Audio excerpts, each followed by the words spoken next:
Bungkag mga loads no, sa katod dayang na yung mga ice crusher machine mga loads nga dili na mo andar mga loads. Try lang ninyo check mga loads, so kani siya nga kapasitor. O ako ning ilisan mga loads unya kay wala man tay ingon ani kadako nga kapasitor. Pwede ra pod ni siya ato ang temporaryhan ani mga loads 1.5 UF. Pwede ra na siya mga loads. Mintras wala tayo ani 6 UF mga loads.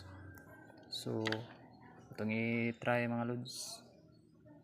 Labi na mga loads kung medyo bago pa ang motor sa inyong ice crusher mga loads. So basi kana lang ang diferensya. So nahumanan na to taod ang kapasitor mga loads no. Ito na siyang i-testing. Switch na to mga loads. Oh, para sa mga loads.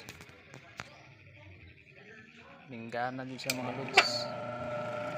So pahit ra kayo chokes ra kayong 1.5 UF mga loads for temporary. So kana lang mga loads, due tayong kaalaman. Mat salam.